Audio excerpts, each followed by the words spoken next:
Hi everyone, I'm Jane, and welcome back to English in 5 Minutes. Today, we're tackling a topic that comes up almost every single day at the office, yet many English learners find it surprisingly tricky, talking about your family. Whether you're grabbing a coffee in the break room or waiting for a Zoom meeting to start, small talk often drifts toward home life.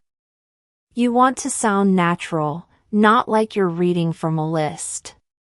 Instead of saying, I have a mother, a father, and one brother, which sounds a bit like a textbook, we want to use phrases that show your personality. Let's start with those casual Monday morning conversations. A coworker might ask, how was your weekend? Instead of just saying fine, this is the perfect time to weave in a family detail. You could say, it was busy. I was running around with my kids all Saturday. Or, if you don't have children, you might say, I went to visit my folks. Using the word folks is a very common, relaxed way to refer to your parents in a professional but friendly setting.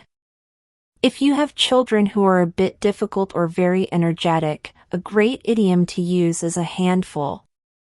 You might say, my youngest is a bit of a handful right now, so he keeps me on my toes. This sounds much more native than saying my son is very active. If your child looks exactly like you can tell your colleagues, he's the spitting image of me, or she definitely takes after her father. Now, what about when you're in a more formal meeting and you need to break the ice? You can mention milestones. For example, my daughter just reached a big milestone, she graduated from high school last week. This is a professional way to share joy. Or, if you are discussing career paths, you might say, my brother decided to follow in our father's footsteps and become an engineer. This phrase, to follow in someone's footsteps, is a sophisticated way to describe someone choosing the same career as a relative.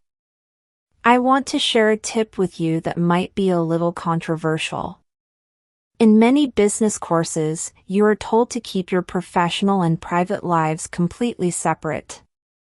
People say you should only show your best self at work. I disagree. My tip for you is this: if you want to build deep trust with your colleagues quickly, don't just share the perfect stories. Tell them about a small family disaster. Maybe your dog chewed up your favorite shoes, or your teenager is driving you crazy learning to park the car. Why? Because perfection creates a barrier, but sharing a small, relatable struggle makes you human. It makes people like you and trust you more than a perfect person ever could. Do you agree with this? Or do you think we should keep our family problems strictly at home? Let me know in the comments. I'm curious to see if you think being too real at work is a good or bad idea. As we move through the office day, you might hear the term immediate family versus extended family. Your immediate family is your spouse, children, parents, and siblings.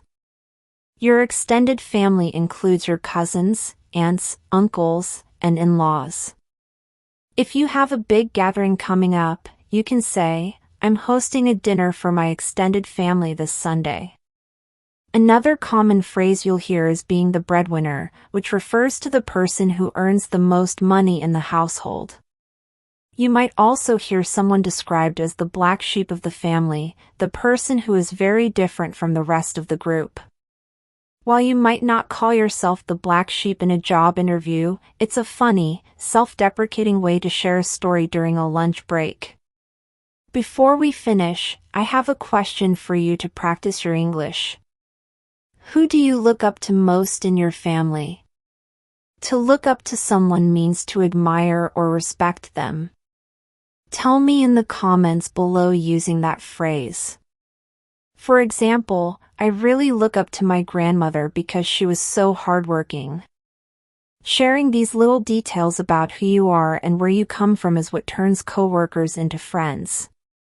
Don't be afraid to use these idioms and phrases to show the real you. Thanks for watching English in 5 minutes. I'm Jane, and I'll see you in the next video. Don't forget to hit that subscribe button so you never miss a lesson.